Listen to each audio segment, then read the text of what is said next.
Finally time for some breakfast. I've got some hot honey chai, and this is a rosemary loaf.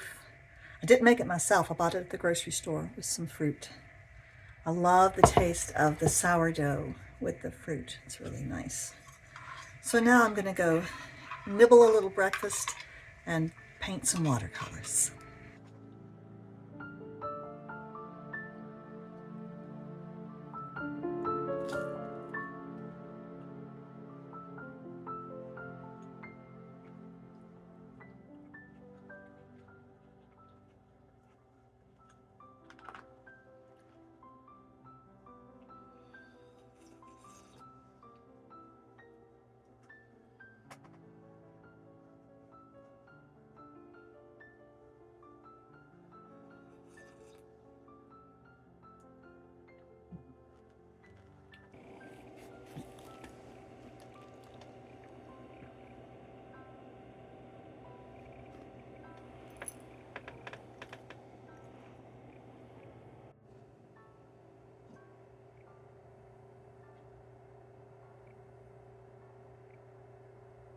Hello everybody.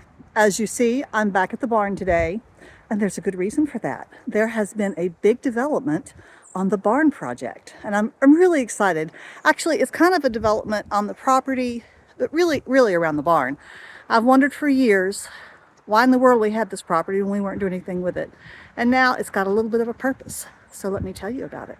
There's a lady in our county that I've met recently who does an animal rescue. She does dogs and cats. And she helps dogs and cats that are in really dire situations. They might have owners, but they really need to be rescued out of the situation they're in. Anyway, she has these two dogs, a father and son, who have been living all their lives in a barn with lots and lots of other dogs. They were unfixed and kind of loved but not really cared for, but they were always in the barn. They were never ever outside. They were confined in the barn. And now there's been a long rescue situation, and now we just have these two dogs left, and she's had a really hard time placing them with a foster or an adoption or anything because they don't know how to go outside. And so she changed her tactic, and she posted on Facebook and said, I'm looking for somebody who has property, who has an old unused barn. And I was like, yeah, that's us. So I contacted her and I said, listen, this is a terrible barn situation. We're about a third of the way through demolishing it, and it hasn't been used, and it's full of junk. I don't think this is what you want, but you're welcome to come see it. And so she did. So we were walking around. I showed her the barn office, which has a concrete floor, a slab. I thought that might be better. It's also, this door is in terrible shape, really awful shape. It's about to come off, but it could be remounted maybe. And then this is a dog door that we had for our dog Ned before he died. I mean, I thought that might be the best option. It would need fencing. She's willing to put fencing around so the dogs can learn to come outside. Well, I think this barn bay is going to be the best one. It's open to the outside. It's probably twice as big as the barn office. Used to be for miniature horses. We have all of our old fencing from our old garden. We used to have a huge garden. We got all the fencing in here. She could use the fencing. We've got fence posts. I brought those back here today. And so we're thinking they could enclose from, we could still get in the barn office, but they could enclose from here and go out quite a bit as far as they want to. They can take as much of the yard as they want.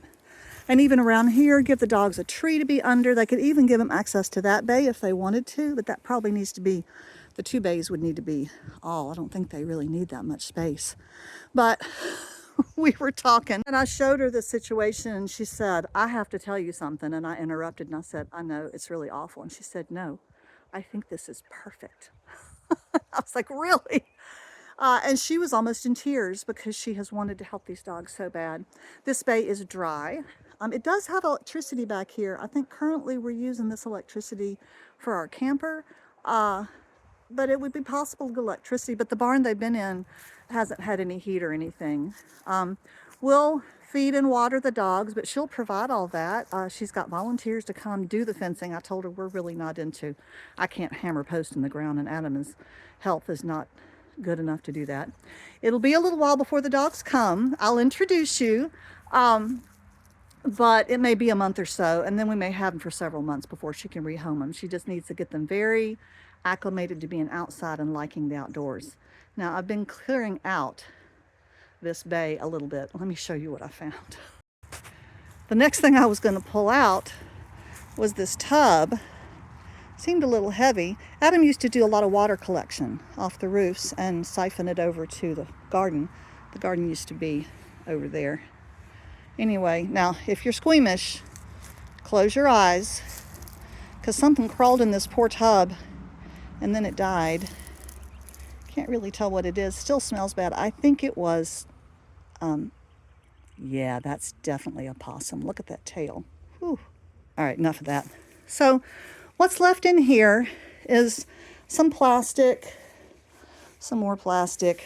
That was something with gutters, I guess. I don't know. There's an old dead chainsaw in its case back there. This big wooden thing here was a food dehydrator that Adam built, but it did not work well.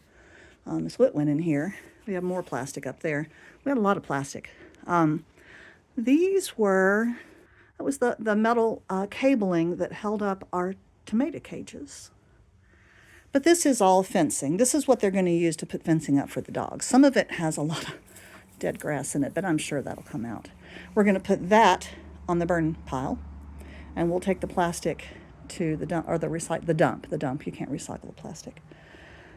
This is some chicken wire. I might keep that. And this is reinforcement. I'm not really sure why we have that rebar. Anyway, the other nice thing about this bay as opposed to the back bays is that it does have a wall along the bottom. I forget what Adam called that. It's just about a foot tall, but it would keep the dogs from digging out or anything. Make it a bit more secure. It really, really, look at that. It needs to be power washed eventually or something. I don't know, scrape down. It's just, I mean, look at the spiders.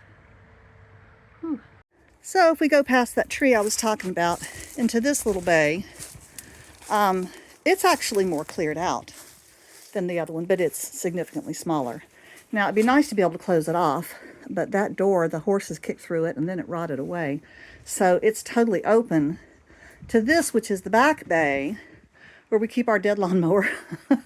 And it's got open doors that are also rotten. And it's open to the sky. This would not be a good place for the dogs to be. But I brought a big blue tarp back here, a lot of this black hooping that we used for our old hoop house in our garden, this terrible fencing that I hate. That is worthless. That doesn't even keep chickens in. And then this big metal frame that I don't really know what that is. Maybe for a smoker or a grill. I don't know. But this is what I've brought back here so far. So that's the new barn plan. Can you believe it? I'd be happy to use the barn if this lady, long-term, if this lady feels like it would be useful to her. Adam always said he would never foster dogs because he would get so attached to them. He is such a dog person. He would get very attached and he would never be able to let them go. So I thought for sure he would say no to this when I asked him, and he immediately said yes. And I asked him why, and he said, it's one thing to hypothetically ask him if he would be willing to foster a dog or two, because he knows his weakness. But when you tell him that there are dogs that are needy and they have no place, he immediately wants to help. I thought that was kind of sweet. All right, so that's the update on our barn.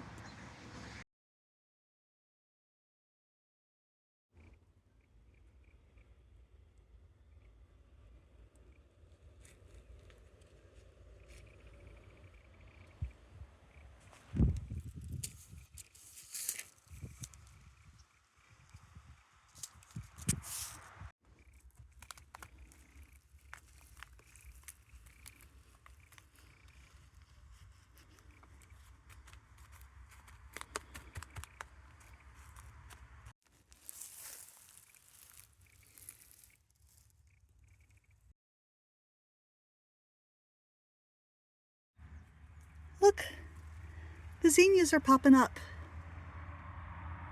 How lovely. And over here too.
Leo's eating it.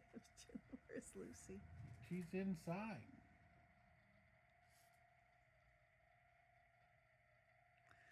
Leo, what are you doing? Lucy. Lucy. Back leveled out so Leo doesn't have to wait for her to.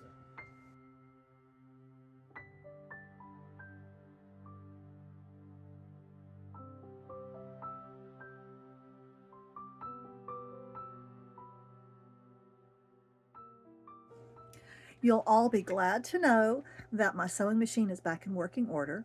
Adam came and looked at it. I had cleaned out the bobbin case, but he cleaned out the tensioning on the front of the machine, and it had some, what he calls schmoo in it. I think that's the technical sewer's term for gunk in the works. So let me show you what I'm making. We're back on our sewing project. Now I will take you through this in more detail because this is another little teeny one. I want to make a bigger size one that'll be easier to do and easier to show you what I'm doing. But this is going to be a little fabric bowl. It looks like a little Kleenex holder right now. It does have an opening for turning it. I just turned it. And just like in previous ones, I'm going to put one end of it, tuck it into the other end. I'm going to put it on the inside, and that'll make it lined, and then we'll just sew up this opening at the end. Okie dokie. So there it is. It's a little short, small, rectangular basket. It does have much more bottom than the last one. I like that. I'm going to be working on this pattern a bit. It's not, it is almost level. I put the little stitch around. My machine is still not acting well. Now, in order to get it to sit and have a little bottom heaviness, I put a piece of heavy cardboard in there. I cut it from an old watercolor tablet. This stuff is really thick. I used my old scissors and not my nice sewing scissors. You always must remember that. And I measured it, and then I really squashed it down in the corners so that it would keep it open. So, yeah, we'll see what I think. Boy, it really, yeah. We'll see what we think about this. I may share this next time if I feel like it's working okay.